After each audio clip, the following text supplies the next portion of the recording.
goosebumps every time, yeah, 713. Through the 281, yeah, I'm riding. Why they on me?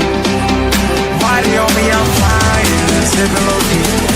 I'm sipping low key and Onyx, flying rider. I get those goosebumps every time.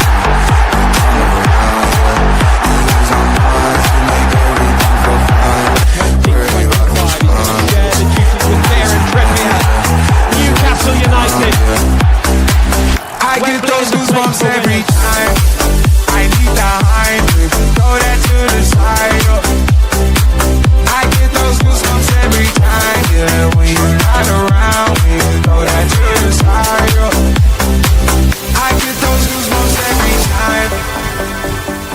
Up the mugs, yes sir.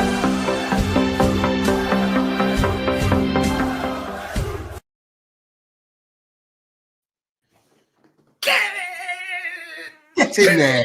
Get in. Come on. Get in there. Get in. Welcome to Loaded Mag NUFC, and we're back. We're back on road to winning ways in the Premier League. We've just watched Newcastle versus Brentford. You knew Pete. I knew, and this man knew as well. Sandro Tonali. He's obviously a Loaded fan, an honorary Loaded ultra, of course, is our Sandro. But welcome to the show. And as you can tell, with all the shades, it's a positive reaction. 3 points in the bag, 9 games left in our running to the end of the season. But first off, how are you, Pete? Absolutely. How's that? Eating your dinner? Get in there. Yeah. Just literally just like wolf down dinner. Couldn't eat it. Just focused on the game. Just so focused to make sure that we got the 3 points. But yeah, happy to just kind of wolf down the last little bit of dinner before we went live. Yeah. You didn't even give me a chance to get to the toilet, man. I was like, look, I'm going to the toilet. He's like, I'm going live now. I'm like, hold on. I said I'd run the intro. Please tell me you got to the toilet after that. I did, but I was worried about waking the kids on the way down. But we're here. These bad boys are on, Daz, and we are buzzing. Good times. Just keep on rolling. Come on. They keep on rolling, that's right. Of course, no Chris Hall tonight. When Everton are playing, no sign of Chris, but don't do that. But no, let's get into it. But first of all, before we do, I want to give a shout out to our sponsors, and the sponsors are football prizes. And there's only a few days to go. I can't remember. It's about 11 or 12 days to go for this, the biggest Newcastle giveaway they've ever done. And for just 39p, you can be in with a chance to win a host of prizes. They have 66 prizes up for grabs here. Match-worn shirts, framed, signed jerseys of Joelinton, Tonali. They have a Howe signed, custom LED framed shirt, an Andy Gordon signed shirt. Look, the chartered Livermento Cup winners medals, caps, everything you can think of is there. So I advise you to go check that link out, and for 39p you can get in the draw. And the link is in our description in the chat. So go check that out and get in before you still can, because there's only 11 or 12 days left, I think, in that one. Last time I checked, but yeah. Just a quick shout out to football prizes. But also, before we get into the game, I want to give another shout out to this little man, our youngest loaded ultra. So thanks to Gabrielix, GRGLAX. I can't pronounce it, but thanks to that man in the States, and he got this t-shirt for this young man. So our youngest loaded ultra. And look, he's might as well. He needs a pair of shades though. He needs shades. All in good time, guys. All in good time. Good time. Speaking of good times, let's get into this. You're good. I'm good. Let's go. Because this was the team news as it dropped. Is it on screen? Has it come up yet? Yeah, it's there. It's there, mate. I can't see it. There it is. Okay, so We have Pope, Trips, Shara, Byrne, Tino, Tonali in the hold in number 6 role, Bruno, J7, Murphy, Barnes, and Isak. And some youngsters on the bench again, adding a new youngster each time. Just shows you that we are under pressure as well. But good to see some young guys coming through. But Pete, thoughts on the team news? Yeah, I mean, look, first of all, W's, get the W's in the chat. Come on, get those W's in the chat. We've got 140 plus in the chat. Get those W's in there. I want to see the fact that those W's are, in the words of Basula, W's in the chat, Kurt. Get them in there. Is that what he said? Yeah. Is that what he said? I did. Here, would you want to see him say it? Because I didn't have a clue what he said. W's in the chat, Kurt. Yeah. Now I get it. Get in there. We're seeing the W's in there. Get those W's in there right now. We got the big win. But as well as that, get the super chats in the chat as well. Get them in there. Get them in there. And we will come to them first. And get those likes up. Come on, people. 150 in the chat now. Come on. Get those likes up. Get those super chats up. Get those W's in the chat as well. In terms of the lineup, absolutely spot on. Didn't expect anything else at all. But like you said, Daz, the key thing to it was, who's going to be on the bench, and it's great to see Shahar in the team. Leo Shahar, young right back. We signed him from Wolves a couple of years ago. Wolves were absolutely furious at the fact that we got him, but he's looked very, very good in the youth ranks, and obviously playing for the young England side as well. So as a young right back coming through, it bodes well that he's playing well for his club and country. So I was excited to see him. If it had been big scores, I would have fully expected him to come off the bench. But look, it is what it is. It'll be a great experience for him. That was the big plus point for me in terms of having a young player like that getting his first opportunity. But ultimately, the first 11 is exactly what I expected it to be.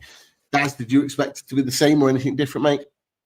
Yeah, no, exactly. Is there, like, of course we know that Gordon is both suspended and injured, but hopefully he's not too far away, maybe back for the Leicester game. Let's see, and we obviously know the story with Botman, hopefully back towards the end of the season. So as expected, that's for sure.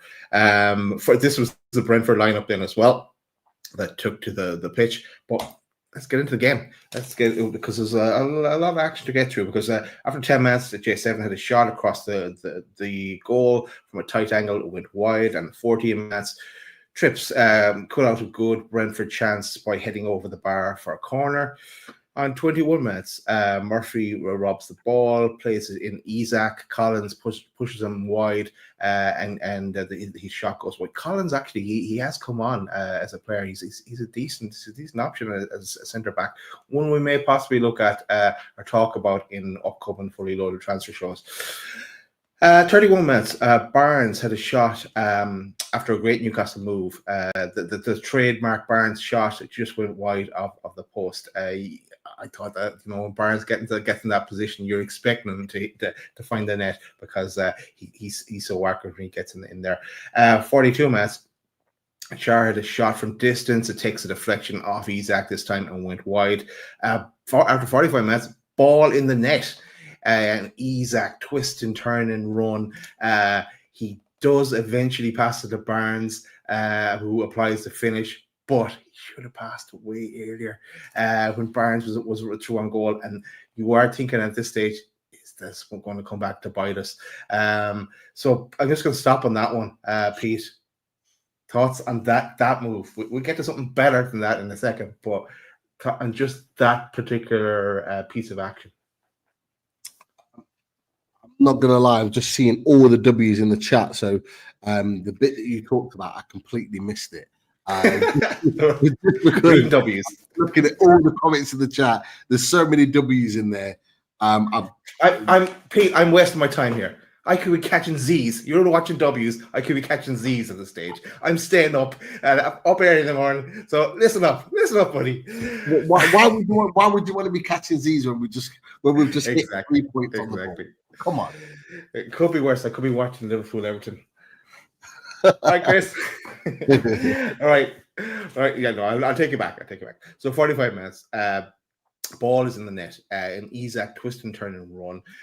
He eventually passes the ball to Barnes, who applies the finish. But surely Isak should have played the ball sooner to Barnes. And at this stage, I'm thinking as well when I'm watching it, is this going to cost us later on in the game? Does it? For me, I don't know if you agree with this or anyone else in the chat agrees with it. He should have shot. Like he's squaring it. He's squaring it there. But for someone of his ability and someone of his pedigree in terms of what he's done this season already, I'm fully expecting him to beat the goalkeeper and put it in the net himself. I'm surprised that he's passed it in that situation. Look, Barnes is clear though.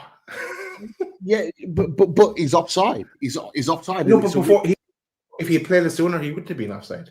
Yeah, it's true, but I think it's almost like he's looking at the situation, and he is almost looking at wanting to score himself, which you would expect of a striker, 100%. And he's been caught in two minds in that situation. I would have just expected Isak to be more clinical in that position in terms of wanting to score himself. Because look, if anybody's capable of lifting that ball over Flecken and putting it into the net, it's him. He's done it before. He did it against Villa at the beginning of last season. He's done it before in other games too. Like, he is capable of that. As someone that watches him as a striker, I would expect him to be looking for the goal in that situation. And if he goes for goal and Flecken gets something on it, then Barnes tapping, we're all happy. But I just would have expected him to put that in the net. And this is my thing. It's the only sort of issue I have with Alexander Isak, is that I think in these situations, sometimes he is too unselfish, if that even makes sense. Like, as a striker, you want them to be ruthless. Like, you think Alan Shearer's passing in that situation? You think any other top striker is passing and trying to put it across goal in that situation? Yeah, okay, maybe if they're 3-4-0 up, they'll try and get other people in on the action.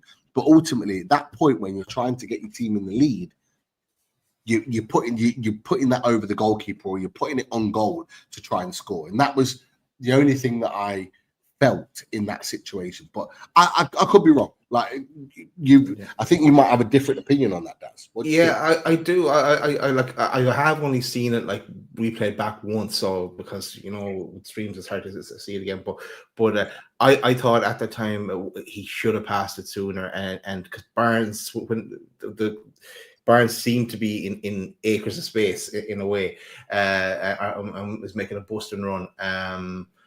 Which equally he could have shot, and look, we wouldn't be talking about this, and we won't be talking about it in a couple of seconds. But I think when I do watch it back again, I'll look out for that. But I just thought this passing what sooner was the better option. But we're still at 0-0, but Isak, like he did in Liverpool against Liverpool in the cup final, he doesn't let this thing get him down or get into his head. Because 2 minutes later, Isak makes up for it, and he by finishing right before half time. Tino onto Bruno onto Murphy with the cross, Isak with the finish. 1-0 Newcastle right before half time. That is Isak's goal. Let's get his little celebration. Boom. And of course, that takes him to 20 Premier League goals this season. Alexander Isak. Nice one. And 9 games to go on top of that. And the man that applied the assist for that, Murphy with the assist for that one. That took us to halftime. But I want to get your thoughts, Pete, on Isak's goal. Well, what you have to say is what a ball. What a ball from Jacob Murphy. He just keeps producing magic for our main man. And it's such a difficult ball to defend. It's got whip, it's got bend, it's got direction. It's not something you can just try and get something on, because it could have quite easily ended up flying into their own net if had a defender tried to get on the end of it. But the fact that it falls to our main man just means that it just shows again that they've just got that understanding of where they need to be in that situation. There wasn't many times in the first half that they managed to sync up, but when they do, it just brings a little bit of magic and a little bit of difference. And I have to be honest, like when it got into sort of the 35 minutes into the game, I'm watching the game and I'm thinking to myself, please just get the first goal before half time, just please, because actually, like we looked relatively comfortable. And it was just a case of, we needed to be a little bit more potent in the final third. We needed to just penetrate them a little bit more. And that ball from Murphy just gave us the edge that we needed. And of course, we've got a little bit of luck on the back of that because Isak gets the ball, he directs it towards goal. It gets a little bit of a deflection. It goes into the net. Look, every striker gets that little bit of luck. It's what strikers sort of live on in one sense. But nobody can tell me that we weren't deserving of that goal when it went into the net, and nobody can tell me that. And it was just relief when that ball went into the net. I was buzzing for Isak. I had people in the Geordies Down South chat giving some stick to Isak, Emeka being one of them, frustrated because he wasn't really, heavily in the game.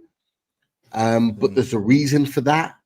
But he was still having a few moments here and there. But when you've got arguably the best striker, in my opinion, the best striker in the world, he doesn't need to be in the game all the time. He just needs to be Johnny on the spot for when the ball falls to him, and that's exactly what it was. Murphy puts the ball in, Johnny on the spot in the box, finding his position to direct it towards goal, and it goes in. And at that point, I'm going, yes, fully deserved. Can we get to half time 1-0? And I'm buzzing, Daz. But what about you? What was your reaction? When it went in. My reaction is I thought our chance had gone at that, of being up at halftime, and I thought we'd be kicking ourselves going into the halftime, going, why didn't Isak shoot, or why didn't he pass to Barnes, or some of the other half chances that we had in that first half. But no, the step up to the mark and the goal to the good. And something to hold on to heading into that second half. But no, absolutely delighted. It was a great move by Newcastle. There was a few nice moves like that, but they fell short. But this one didn't. This one they capitalised on. Right, well, let's get into that second half. Early chances at the start of the second half. One fell to Barnes, another one to Isak. Half chances more so than that else. J7 goes down. We get a look at the well-bandaged right knee as well. Was it a bit of shithousery? Was there something wrong? But he was able to continue and play the pivotal role in the rest of the game. So he was okay. Pope was called into action on a few occasions in as well. 62 minutes. Murphy has a chance. He was kind of caught in two minds. Does he shoot? Does he pass? But then again, that's kind of the Jacob Murphy's weakness at times. It's what to do with when he gets in the when he doesn't have to think. He's very good. When he has to think, I don't know. In the end, and he gets robbed, and he does neither. But then 1 minute later, Brentford go up the other end, and they get a penalty awarded. We say it's taken down by Pope. We know Bryan Mbeumo was going to finish that. He had slots at home, 1-1. Was the penalty for you, Pete? Yes, it was, frustratingly. I think, it's a dangerous ball in. I think Pope has to come for it because if he doesn't, I think it gives Bryan Mbeumo to have almost sort of an open chance on goal because he's lost his defender in that moment. And I think it was the one moment in the game where there was a little bit of poor defending there, not tracking his man. I actually think it was the one moment that actually Bryan Mbeumo had in the game. Correct me if I'm wrong, people in the chat. Daz, correct me if I'm wrong in there. I thought for the majority of the game, if not all of the game, other than the penalty that he took. I thought Bryan Mbeumo was pretty anonymous in that game, if I'm being honest. Had little bits of the ball. I think there was one cross in the first half that was pretty dangerous that Trippier heads away. But other than that, I thought he was pretty much locked down by Tino Livramento, who I thought was again. He strikes again, Pete.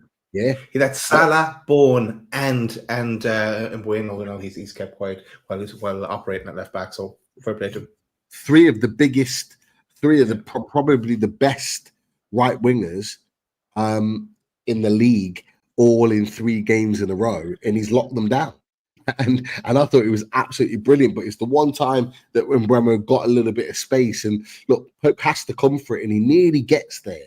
He nearly gets something on it that gives an argument for him winning the ball. But it's not. It's a penalty, and it was frustrating because I have to say at that point, Brentford were pushing. I thought we were sat back far too much in that moment in the last 5 or 10 minutes before that penalty was given.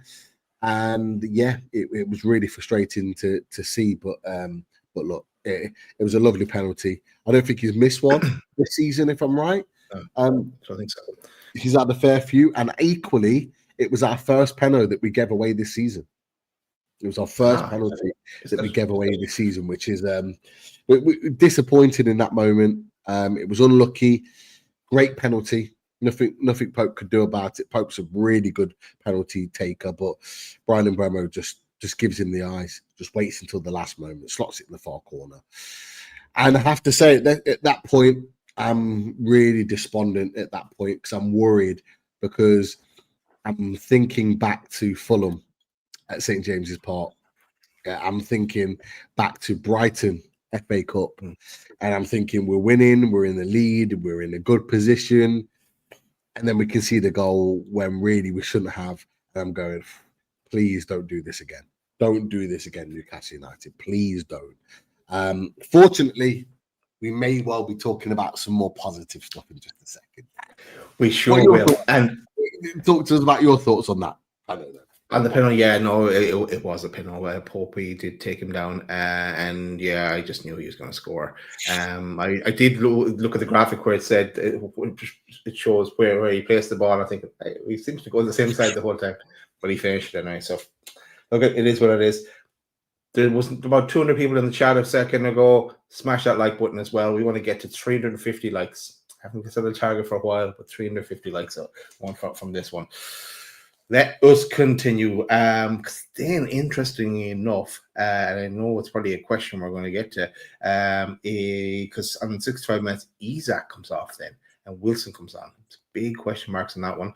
But Murphy comes off, and Willock is on. But 67 minutes, then right after that. Hold on. What did you think of that? What was your opinion of that? Willock on, Isak off, like Murphy off, Wilson on, like so we had Willock and Wilson come on, Isak and Murphy come off just as they score the equalizer. What were your thoughts when those two subs were made? Because I know what my thoughts were. What did you think about that whole situation? Well, Murphy is the easy one because at times Murphy just frustrates me. I know he got a great cross in, but there was times it was like just frustrating again. But he does that to me quite a bit when I'm watching games. And then other times he's unplayable kind of thing. But it's more the other.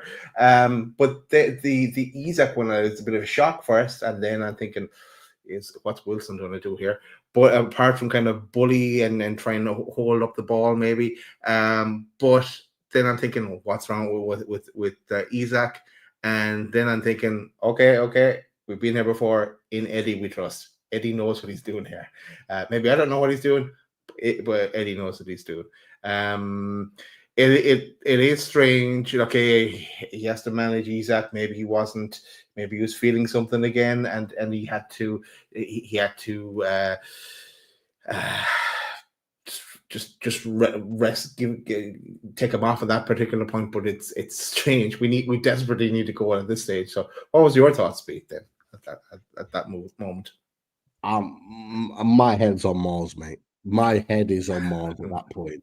I'm like, what the hell is going on? Because, and to be fair, Darren in one of our chats did mention that he went down just before the penalty decision was given, and looked like he was a little bit uncomfortable, which is maybe why they brought him off.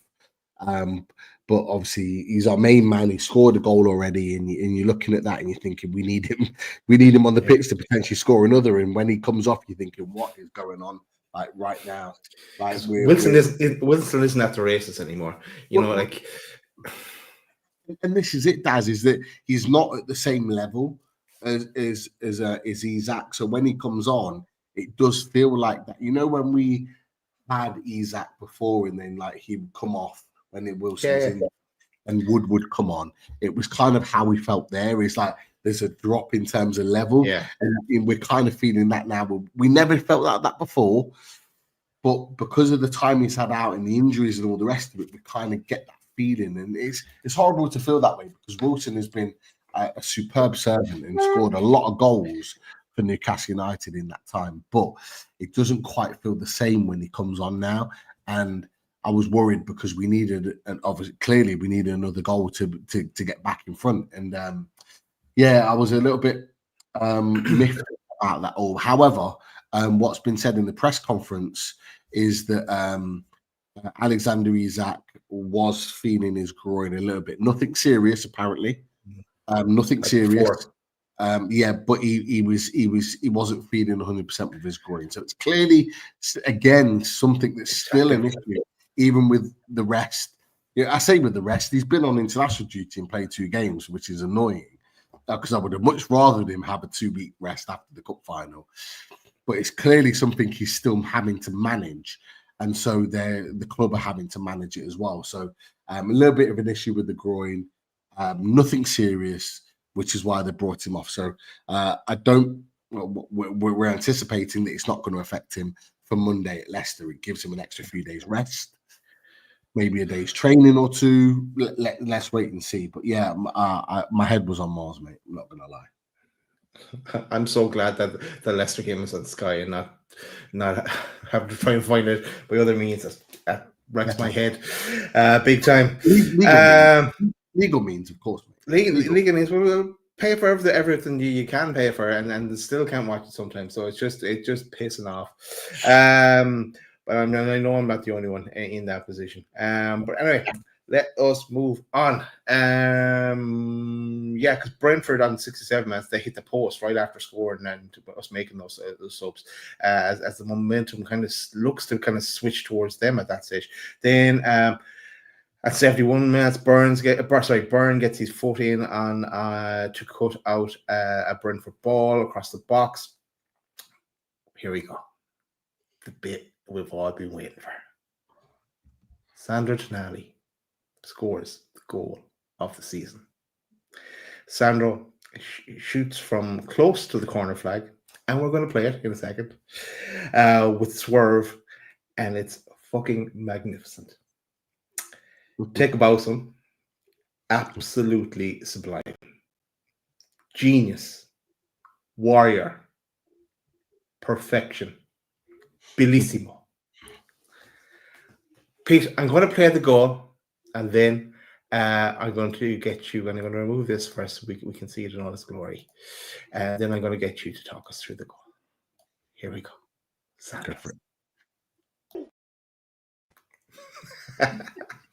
Who's that? Who's that girl in the background screeching?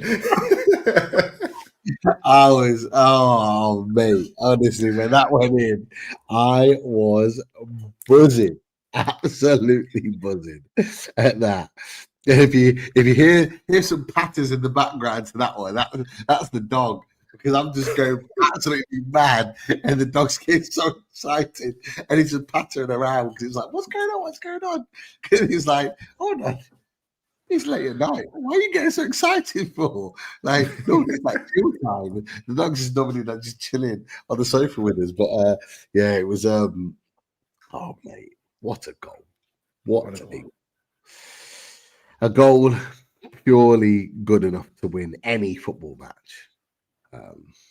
It's just it's nobody expects it.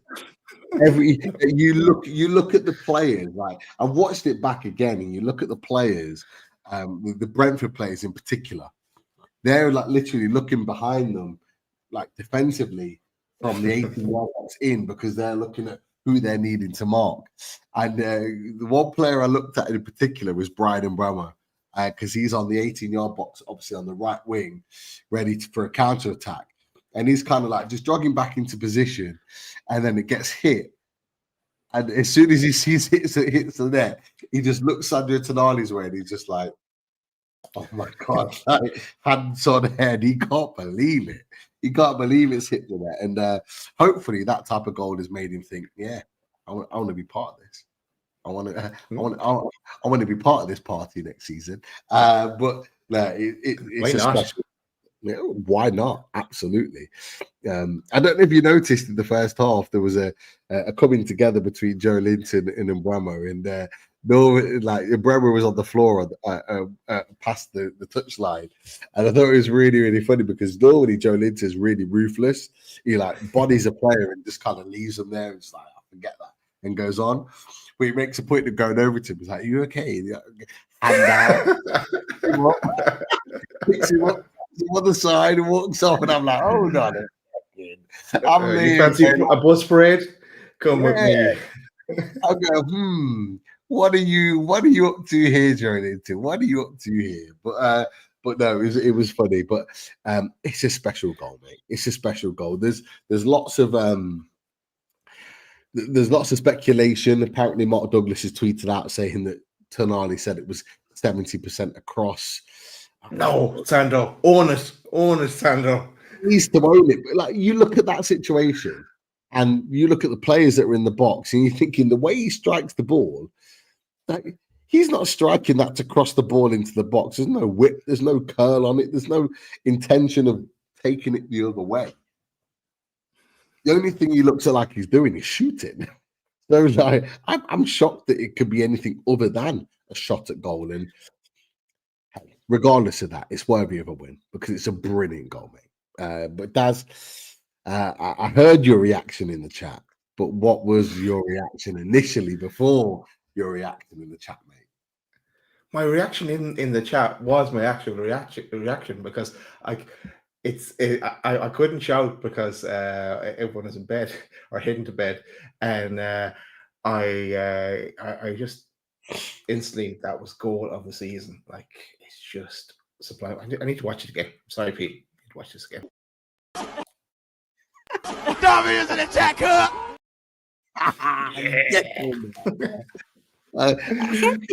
How could that be anything other than this shot? It doesn't make sense. It might well have been. Only Sandro knows it. How could that be anything other than this shot, though? The strike on the board, it just doesn't make sense, mate. Pete, I have a question for you. Do you think Chris has seen it yet? I imagine so by now. Because I imagine, I'm assuming the Liverpool game's finished. It's not it was finished before we started. Yeah. So yeah, I imagine he's gone through the highlights and watched it also. But it's just unbelievable. Might have to take that from the video later on. Yet you never know. But we had to play that because it's just absolutely smooth. Maybe I'll continue on with the rest of the game. But that was the key highlight in the game. About 76 minutes. Pushing the back on Bruno in the Brentford box, but there was a head collision between Willock and Collins. I think that's why the play had probably stopped. So that before, but it did look like a push on Bruno.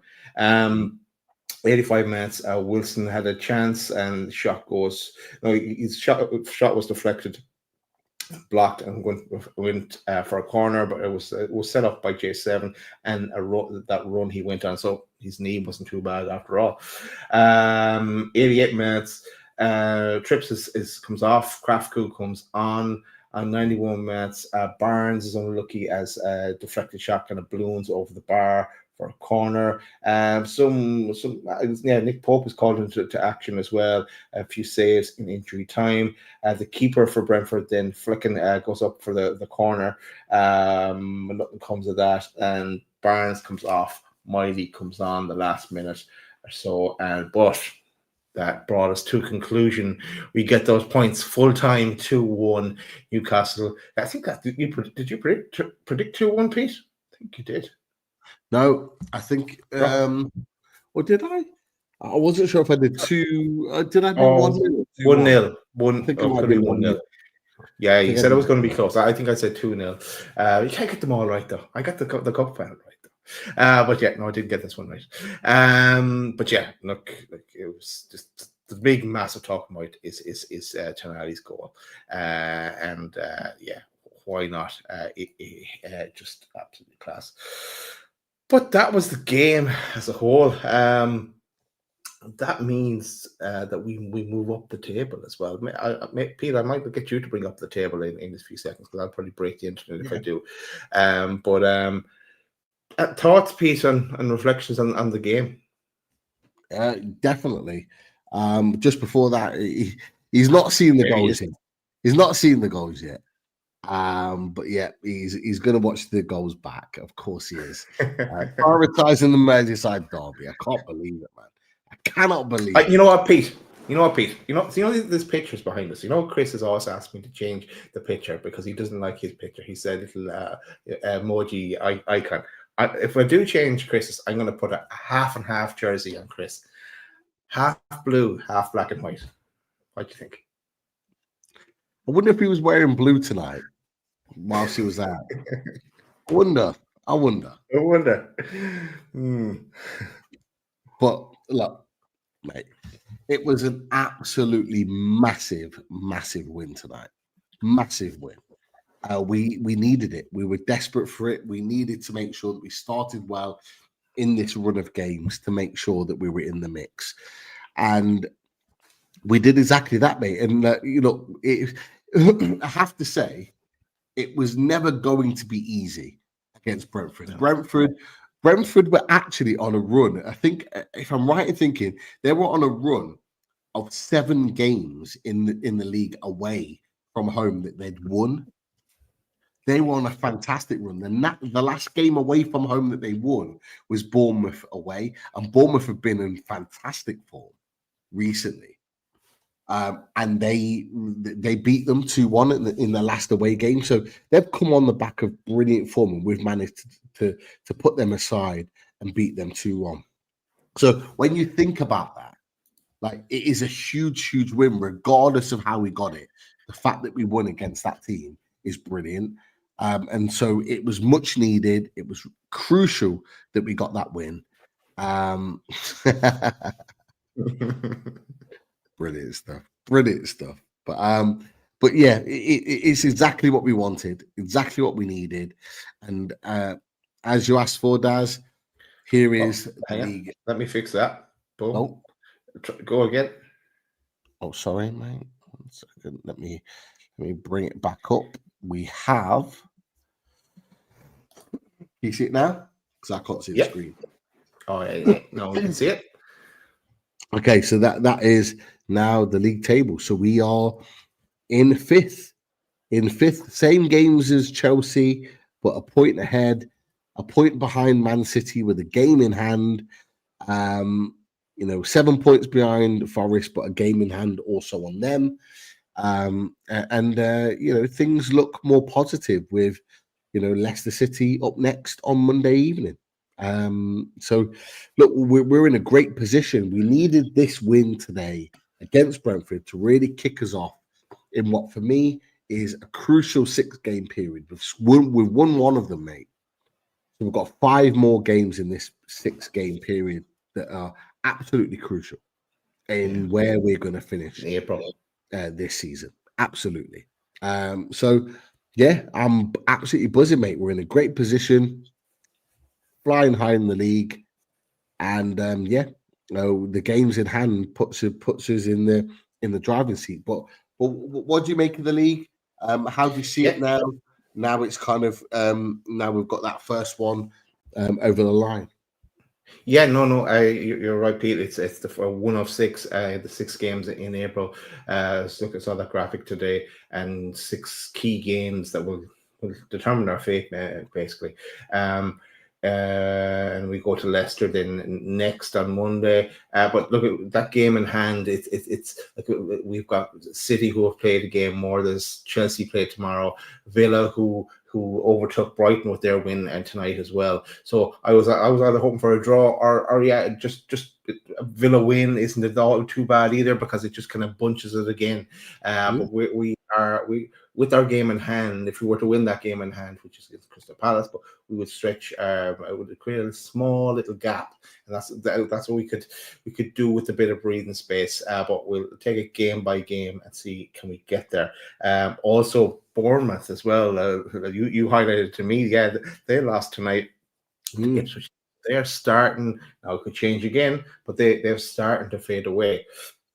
I think Fulham lost yesterday as well. Yeah, I think They did yes, Austin. yeah, they did. Yeah. So yeah, look, it's starting to take shape.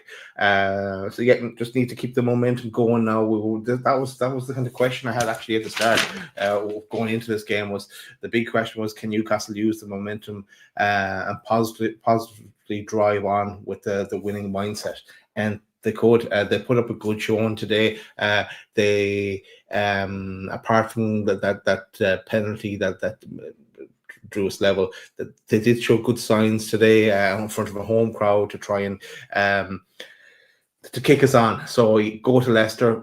It's not a given, but we should be beating Leicester away. Everyone beats Leicester the way it's going this season, and then it's the game we're at ourselves, isn't it? Then we're at the Man United game. I think it's after that. But yeah, so looking positive, Pete, on this round of fixtures. 100%. Absolutely 100%. Like, if you look at that league right now, and you just touched on it, Daz, you look at Bournemouth in this moment. We looked at the fixtures on the top table talk with Bournemouth a number of weeks ago before the cup final, a week or two before the cup final, and we were like, ooh, Bournemouth have got the best fixtures of all of us in that race. But you look at those last 5 fixtures, they've lost 4 of them. And it's just completely blown them out the race. Like, we're 6 points ahead of them with a game in hand. It puts us way back in the driving seat. There was a moment in February when it was a difficult month, and we actually said, me, you, and Chris said that February was going to be a difficult month for Newcastle United, and it absolutely was. And at that moment, Bournemouth had the favourable fixtures, and it was a top and tail. It was constant that we were winning or getting points, and they were then overtaking us, and back and forth. We're 6 points ahead of them now, mate.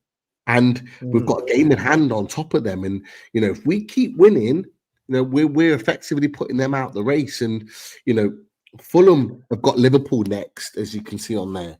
So, another win, if we go and win at Leicester and Liverpool turn them over in the next game, you're looking at, 8 points, the difference, with a game in hand potentially. Is that putting them out the race off the back of that? Brighton have got a local derby or a localish derby against Palace. Who's to say they're going to win that? Villa, massive game against Forest at the weekend.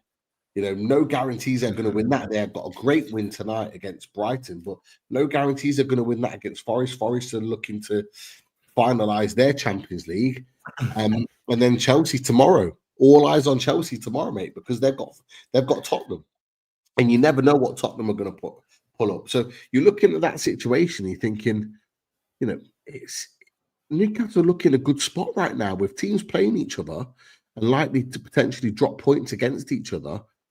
Man United, Man City is not going to be easy on Sunday for Man City. Man City without Haaland don't look the same team, obviously. They dispatched Leicester tonight at home, which you'd expect most in nearly every team to do. Against Leicester away, I expect us to win, but it'll be a little bit more difficult because they're at home. You're looking at that situation. If we can get that win on Monday and then build up nicely to that game at St James's Park against Man United. We're in a good spot, mate. We're really, really in a good spot. I'm already looking forward to the next top table talk. I don't want to take the Leicester game for granted though, because I am starting to do that, and I kind of need to stop myself. So, because if I'm thinking like that, I hope the players are not thinking like that. So we need to keep it together and do the businesses. It is away from home, so there's no gimme in the Premier League. So we need to do a job to do there as well, and keep that momentum going. So Absolutely. Yeah. Cool. Absolutely, mate. Great stuff all round. But yeah, we're absolutely buzzing right now. We're in a great position, flying high, and long may it continue, mate. Long may it continue. Long may it continue. Maybe we'll take some comments from. You know what? No, what? Before we do that, I'm going to give a shout out to the Radiator Shed and just play the little jingle from Radiator Shed, and then we'll take some comments and questions from the chat.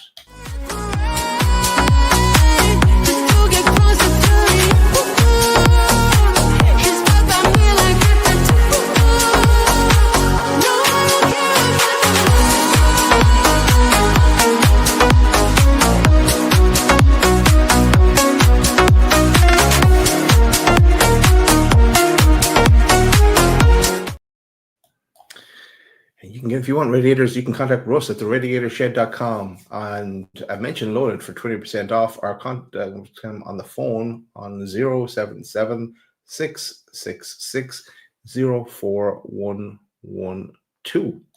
So that is Russ. Also, before we get into those questions, I should also mention our charity game, because I think when I checked it today, we're about £20 off the target of £250 towards the National Autistic Society.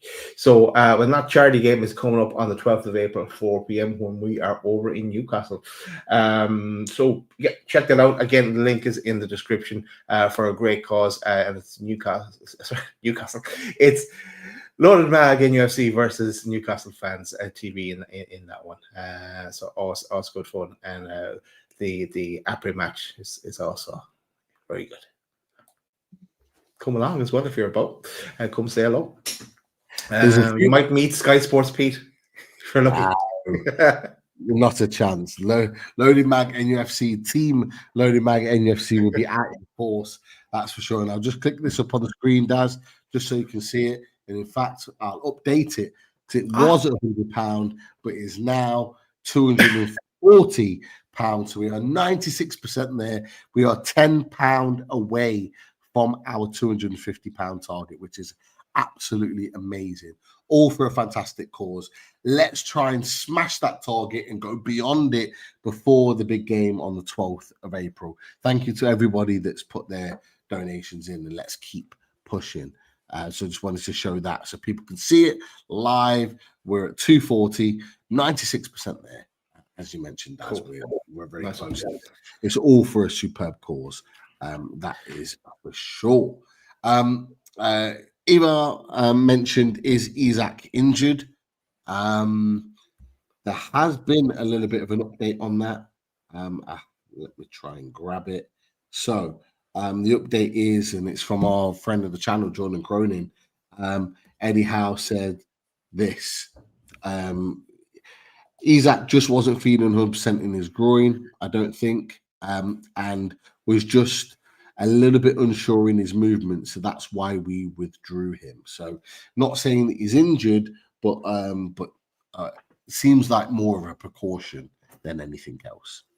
Yeah. Are you worried about that, Daz? No.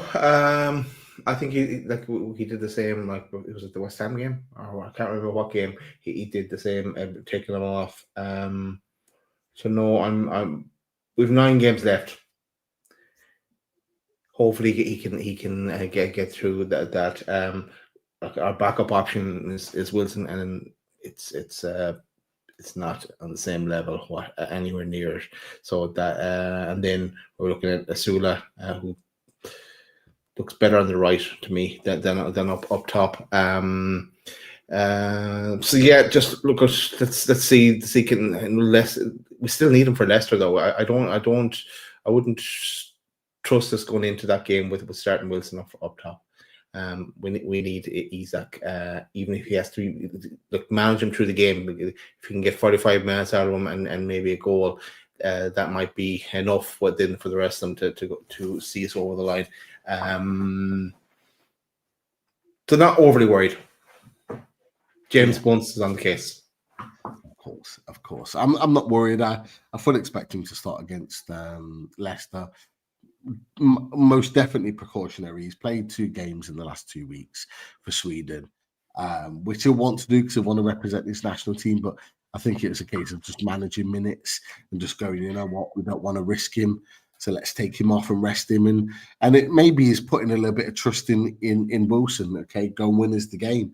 He didn't quite do that, but he was on the pitch that secured the win. And sometimes that can be a real confidence boost for the player that's on the pitch that's saw the team win the game whilst they're on the pitch. So it can only be a good thing for Wilson in that respect. But I got to jump in there, and I'm going to go to Leon, and I'll ask you the question, Pete, that Leon poses. Would you start Wilson against Leicester?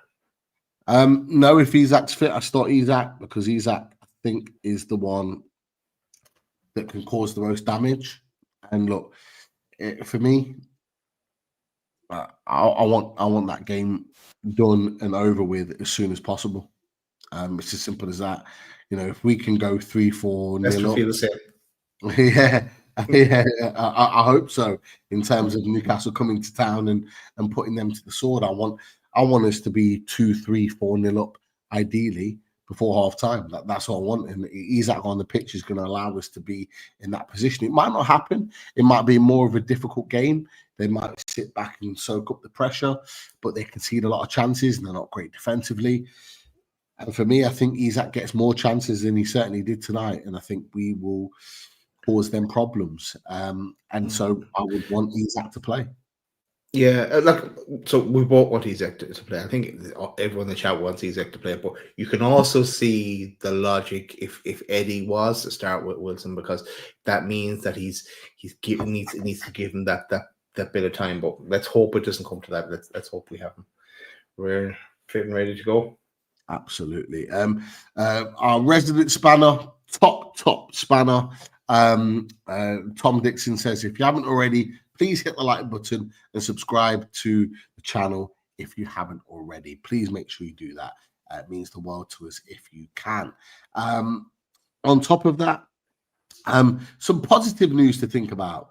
Jordy2 for Life says, Gordon banned for 3 games. We feared the worst, but the boys pulled off 3 wins, which absolutely was the case. And Gordon is back. He's back, Daz. How big is that for the Leicester game, having Anthony Gordon back in the game? No, it is massive, and just an option with Barnes so they can share that load, and of course that's another option, I suppose, for Eddie. Like if Gordon is fit, that he would put Gordon up front. It hasn't always worked out when he's done that, but again, as Lad said here in the chat about it's Leicester. It's Leicester for Gordon as well, and he has the pace. Wilson doesn't, but Gordon has the pace to get in behind. I don't know. Let's see. But no, great to have him back. We need him for this run-in. We need as many bodies as we can to get us over the line in these 9 games. Absolutely. I'll be honest. I thought Harvey Barnes had a good game tonight. I thought he played well. I thought he was tricky. He was tricky. Caused problems for Brentford's defensive line. Went down the left, got a number of crosses in the box, got the assist for Tonali. But question for you, Dad. If you had the choice, would you be starting Gordon, who we're not sure about his hip injury? He's apparently supposed to be in training either today or tomorrow. We've not got confirmation on that. But going into the game on Monday, would you start Gordon or would you be starting Barnes? Gordon is fit. I start Gordon. Look, I think Barnes should have had his goal today, as I said earlier. But And he's done well for us for the last few games that he's stepped in for Gordon, but Gordon has come straight back in for me. If both are fully fit, it's Gordon. Mm-hmm. Yeah, I think. But then Barnes against his own club as well. It's another caveat to it. That was going to be my alternative opinion on that. I think if it's how does go with Gordon potentially, but because Barnes has played well in the last few games, I think Barnes probably starts anyway. But because it's against Leicester, it's probably going to start because they're going to want him to obviously have his moment against his old club. And want to make a difference. I don't think he started against Leicester at St. James's Park. I think Gordon started that game. So it's a perfect opportunity for him to go back to his old club and play. And who better to know the King Power Stadium than Harvey Barnes? He knows the movements, he knows the dynamics, he knows where to put the ball and where to hit it. And it just would be really, really fitting if he could put the ball in the back of the net and win us the game at the King Power. So I think if Eddie had a fully fit Gordon, he'd start Gordon, as you said, but I think it's likely to be Harvey Barnes to work his way back into the team and give him an opportunity to start. Other questions coming in, but before that, we have to say big up to Lynn, huge supporter of the channel, always putting comments in the chat. And always putting comments in the chat afterwards as well. Lim Simpson, who also mentioned the charity game and the charity, the National Autistic Society, is something that's close to her heart as well, and something that's affected her family. So big respect to you, Lynn. Great to have you as a loaded ultra, and just to give you a big up for that. Great to have you a part of the team as well. This is a 10 minutes or so ago, but Chris in the chat as well, 92 watching, only 100 likes. I think there's more likes than that now, but come on, make sure you get those likes in. Make sure 350 is the target, or Chris won't watch the Tonali goal. You got no chance, man. You got no chance. And that is for sure. A few other questions in there. Well, Andy Ford did say Tonali said in his interview 70% cross, 30 shot. He said it was lucky. I wish he kept his mouth shut or just said he meant it. Maybe not the goal of the season now. Still goal of the season, that's surely. Definitely goal of the season. I'm not even looking at any other goal. That's the goal of the season. They don't even play any other goals when they're going to pick it out, running through and things on Match of the Day. I don't want to see it. That's it. Done. Does it even mean anything if it is like mental or not? Still, it's a great strike, unbelievable goal. Yeah, I kind of like Andy. I wish he could head to that. He might have been lost in translation. Lost in translation. We'll take that. We shall take that. Tom Dixon says, just want Spurs to win tomorrow night. Are you the same, Daz? Are we all team Spurs for the win against Chelsea at Stamford Bridge? Sorry, I just saw that comment from that you started from. I'll answer Tom's question in a second with this one. I can't even pronounce the name, but I love that. Pete, for the sake of the audio and anyone listening back on audio, it says Pete gets almost cartoonishly evil when talking about Newcastle beating Leicester. I want 9-0. I want 9-0 to Newcastle United. No wonder you want Isak to start. Exactly. Sorry, back to Tom's question. What was Tom's question? I forgot. Let's go back to it. Just want Spurs to win tomorrow night. Are we Team Spurs? We're Team Spurs. We're in Deji's camp and then Sava's camp tomorrow for that one, for sure. Get in there. That is for sure. The Clon Lad puts in there, great comment. Tino did well against Mbeumo tonight, was lucky with the Bruno challenge at the end.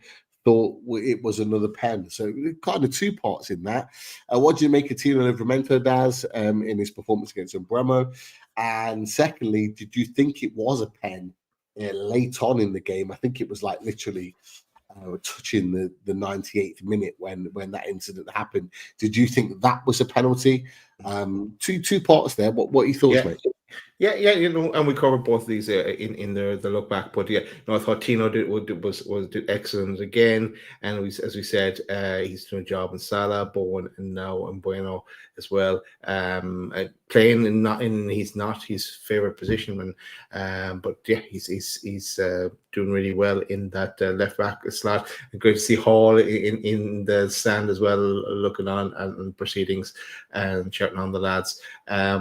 All thumbs up on Tino, and I thought as well. I was there. That's a penalty, but then I was like, why is they're not even looking at it? But it was the he had blown his whistle for the head collision on Willock and Collins that had gone down, both down at the same time. So you can understand why. But if that hadn't happened, then I would have thought it would have at least gone to VAR.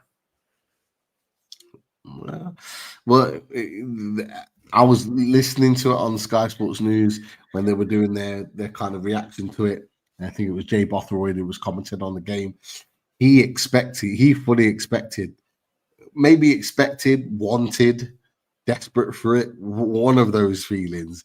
He was wanting it to go to VAR because he wanted the entertainment value to it. But I was really, really glad to see that it did not. Personally, I didn't think it was coming together more than anything. This is where Bruno was pushed in the box now. This is what I'm talking about. Yeah, so right at the end for us. Yeah. Right at the end. So it was in our box, but there was a coming together, and Jay Bothroyd thought it could have been a penalty for Brentford. Oh no, sorry, I'm talking about a different one. So I'm talking about where the two boys, on the 76th minute when Willock and Collins were down. I missed that. So I didn't even see that. Yeah, it was a bit of a coming together right at the end. So Jay Bothroyd thought it was a penalty in the box. I can't remember the player he came up against, but it was coming together in the box as the ball came in on Newcastle's left, Brentford's right. Both players went down, but the ref carried on. VAR didn't put it back or necessarily look at it. It was literally pretty much close to the 98th minute. It was like right at the end, just before they blew the final whistle, because the ball broke and Willock and Wilson sort of 2-on-2 with the Brentford defenders going over the halfway line. And then it kind of the game fizzled out after that point. So it was a significant moment because Brentford were desperate for the penalty, and that's what I was saying. Like Jay Bothroyd, who, to be fair, he'd been really complimentary of Newcastle all night, and rightly so because we were the better team. But he seemed very desperate to want Brentford to get something from that moment, to kind of like entertainment value, maybe to screw over Newcastle. I don't know, but it was one of those things. So Friday says it was a penalty. Clonlath says he thought it was a Stonewall penalty. Friday says it was 50-50. VAR looked at it. William Smith says not a pen, but Bruno has to be more careful. It was a little bit all over the place tonight. I thought he was calm in places, but a little bit erratic in others. One of those things. Obviously, his emotion was taken over. He was desperate to get us the points. But yeah, there's lots of different things. Chris NUFC says definitely a pen for him. Jeannie Esther says Brentford get a lot of penalties against us. Tony had a cut. You're right. Yeah. For the last few seasons as well. Interesting, different of opinion there. Christopher D. and Brentford didn't celebrate that pen in front of his. Love it, Christopher D. Love it. But yeah, lots of different opinions of that. Who's that? Caramona says it was Damsgaard. Bruno goes over the ball and catches him. Lucky lad. So a lot of people thought it was potentially a penalty. I thought it was more of a coming together. I didn't think it was. Personally, maybe I'm just being biased to that, but I'll just roll out the Arsene Wenger line. I didn't see anything. Yeah, That's why I'm wearing the shades. Yeah. Best way to be. Best way to be. A few other points in here. Tom Dixon asked a good question. Chris, look, why do I keep saying Chris? Chris. Chris, I don't know where Chris is. I have no idea. But Dan, you're here. Are you worried about Wilson not scoring goals? It's a concern for me. It's a concern for Tom Dixon. Yeah. Is it concern for you that Wilson isn't scoring the goals? I know we touched on the fact that Isak went off, Wilson came on, but Wilson hasn't scored since the Birmingham City FA Cup game. Is it a concern for you that he hasn't put the ball in the net since? It's only a concern for me if Isak can't start a game, right? Because you can't have everything. With Wilson, you're just lucky that he's not injured, and that's what we've come to expect, because we knew, and we said it at the start of the season, before he got injured and missed the start of the season, that he's going to be injured again. And it took us this long to get him that he's able to play or to be a big part of the bench. And, he does have a role to play if we are up in games, just to see out the game, to hold the ball up.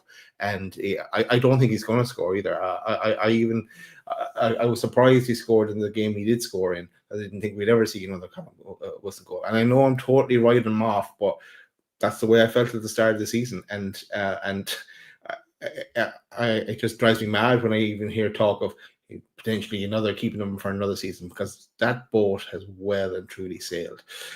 So prove me wrong, Callum Wilson. I'd love you to prove me wrong and go and do bag a goal. I'm not asking for a hat trick, just a goal, just and good for his confidence as well. If we did get something, but yeah, that's my answer, Tom. Okay, yeah, fair response in there. Bill says, I'll be honest, I feel like Callum Wilson has actually made a really good contribution over the last couple of appearances. In the final, there were several times he could have gone for goal but didn't. I think that's a fair point. Come on, to be fair, Wilson has hardly played much. Can't criticise or worry about him. It's not as if he's missing chances. Yeah, we're just responding to what the question that Tom Dixon asked around Callum Wilson. That's all.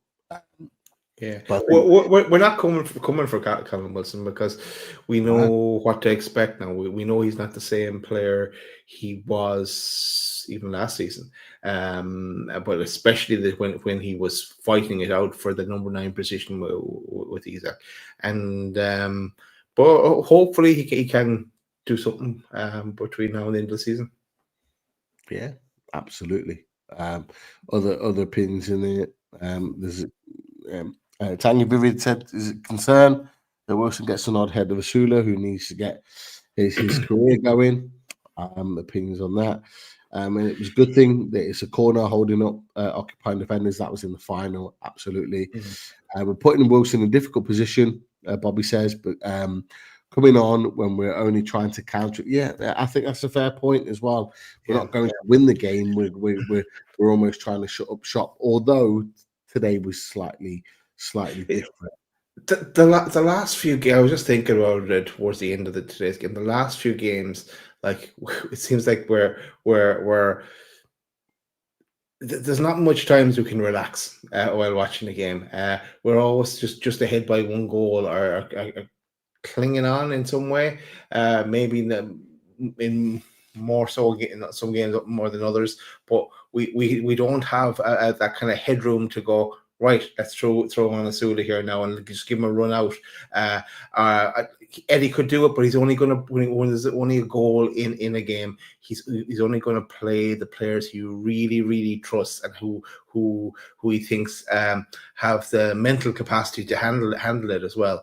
I'm not saying Asula doesn't, but he's raw. He's not going to throw someone in that's raw. And I think that's as well why even through the season he didn't throw Alex Murphy into games, because it's been so tight and it's been so roller coaster kind of a season in that fashion. So yeah, well, We'll get there. We'll get there. That we'll be able to throw the younger. Even Miley is only getting on for a few minutes at the end of the games as well. Like so, and he has some experience, with this. No, you're absolutely right. It's one to keep an eye on. That is for sure. Look, we know what the summer's going to bring. We know the summer's going to bring a lot of change, and that's the way it needs to be. Transfer Tony, as you always say, Daz, he's in the house. He's waded in on this opinion. Really need somebody like the lap to come this summer for me to replace Wilson and play instead when Isak is injured. Look, if you've watched our transfer show in the last week, you'll know that Delap was part of our conversations for sure. And there may well be a part 2 coming up. Yes, which may on well strikers. Which may well because yes, this because that man, someone, it could have been John who alerted to us. Was someone put a good comment in on after one of our shows, and this striker Nick Woldermaid, as he pointed to him as one to look at, and we did look at him, and we were impressed with what we saw in the kind of Isak mold,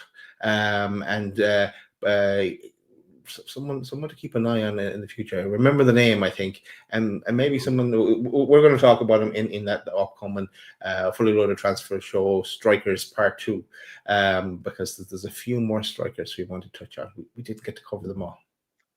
Definitely, we will be back for more with regards to that one. That is for sure. Sophie B just simply says Tonali was sensational. I have to agree with you on that.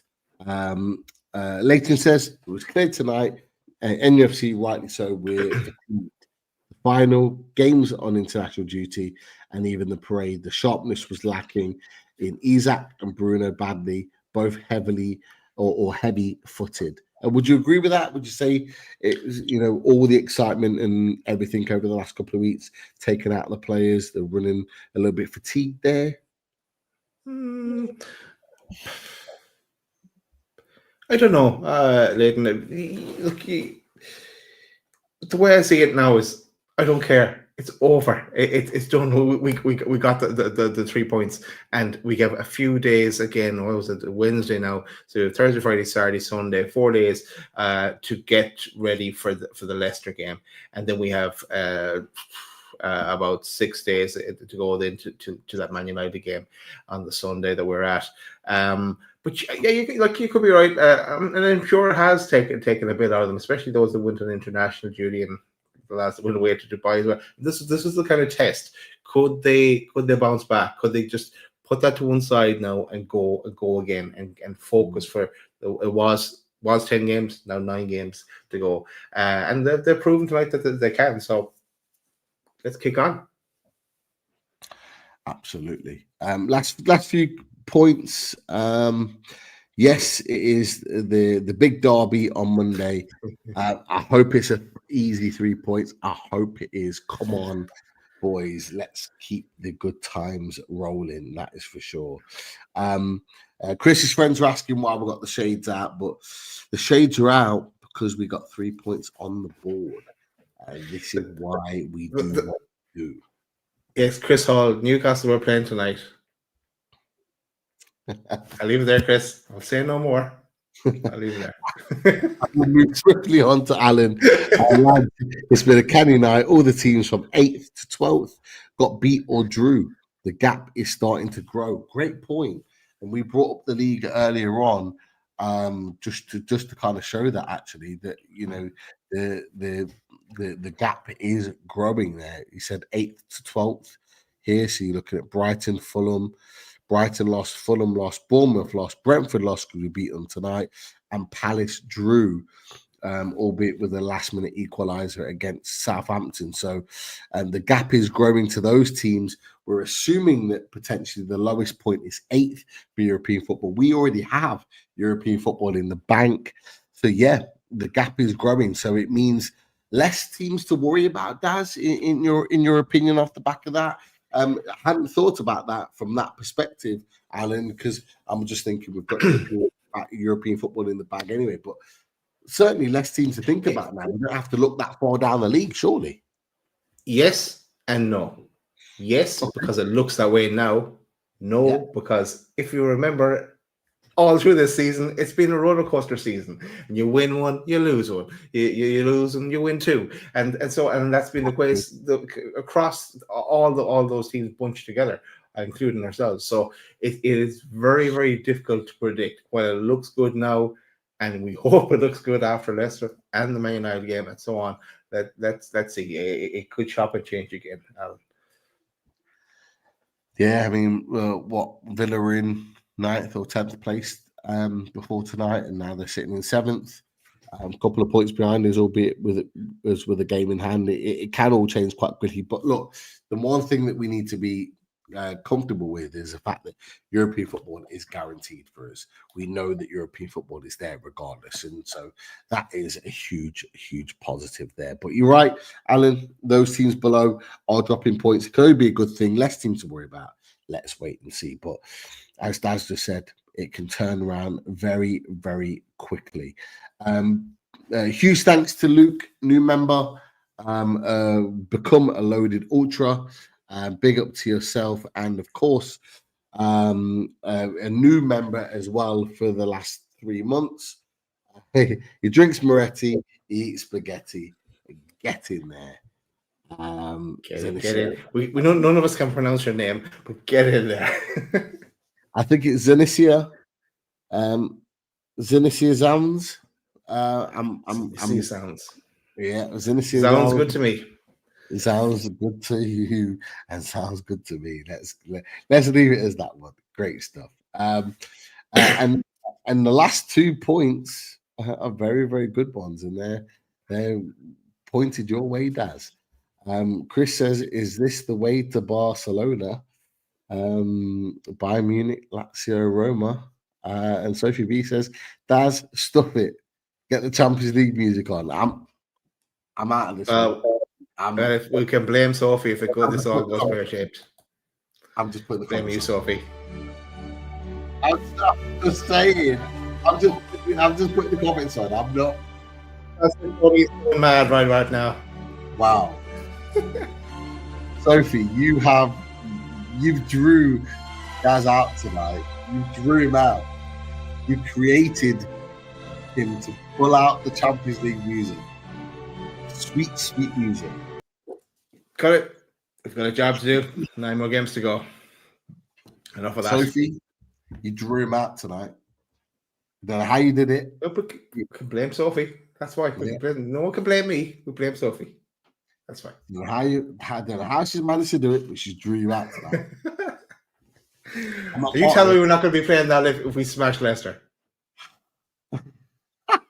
Well, let's see. Let's see. Here we go. Oh, that's it. And no other questions for me. I think there's other questions in the chat. But they were all the questions that we starred at this point. Nice one, Pete.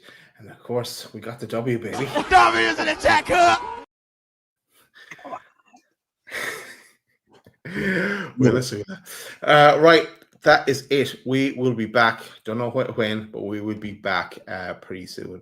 And going to play us out with something.